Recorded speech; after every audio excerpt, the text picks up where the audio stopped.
اعوذ باللہ من الشیطان الرجیم بسم اللہ الرحمن الرحیم۔ رسول اللہ صلی اللہ علیہ وسلم نے فرمایا کہ قیامت میں بعض آدمی اس طرح قبروں سے اٹھیں گے کہ ان کے منہ سے آگ کے شعلے نکلتے ہوں گے۔ کسی نے آپ سے پوچھا کہ یا رسول اللہ صلی اللہ علیہ وسلم وہ کون لوگ ہوں گے؟ آپ صلی اللہ علیہ وسلم نے فرمایا کہ تم کو معلوم نہیں، اللہ تعالیٰ نے قرآن مجید میں فرمایا ہے کہ جو لوگ یتیموں کا مال نہ حق کھاتے ہیں وہ لوگ اپنے پیٹ میں انگارے بھر رہے ہیں۔ نہ حق کھانے کا مطلب یہ ہے کہ ان کو وہ مال کھانے کا اور اس میں سے فائدہ اٹھانے کا شرع سے کوئی حق نہیں۔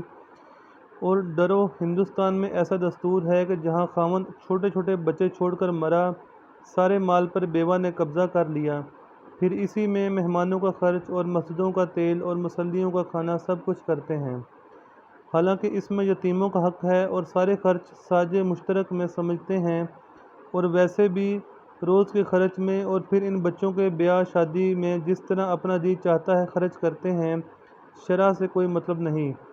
اسی طرح ساجے کے مال سے خرچ کرنا سخت گناہ ہے، ان کا حصہ الگ رکھ دو اور اس میں سے خاص انہی کے خرچ میں جو بہت ناچاری کے ہیں اٹھاؤ، اور مہمانداری اور خیر خیرات اگر کرنا ہو اپنے خاص حصے سے کر دو، وہ بھی جبکہ شرع کے خلاف نہ ہو، نہیں تو اپنے مال سے بھی درست نہیں۔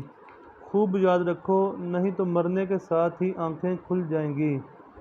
رسول اللہ صلی اللہ علیہ وآلہ وسلم نے فرمایا کہ قیامت میں کوئی شخص اپنی جگہ سے ہٹنے نہ پائے گا جب تک کہ چار باتیں اس سے نہ پوچھی جائیں گی۔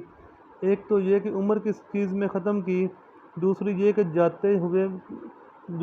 کہ جانے ہوئے مسئلوں پر کیا عمل کیا، تیسرا یہ کہ مال کہاں سے کمایا اور کہاں اٹھایا، چوتھا یہ کہ اپنے بدن کو کس چیز میں گٹایا، مطلب یہ کہ سارے کام شرع کے موافق کیے تھے یا اپنے نفس کے موافق کیے تھے۔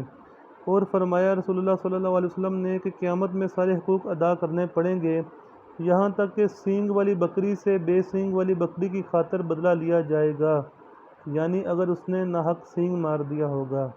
تو بھی جو کچھ پڑھا سنا اللہ تعالیٰ ہمیں اس پر عمل کرنے کی توفیق عطا فرمائے، اور دین کو اپنے علماء کرام سے سیکھ کر اس پر خود بھی عمل کرنے کی اور دوسروں کو اس کی دعوت دینے کی توفیق عطا فرمائے۔ آمین۔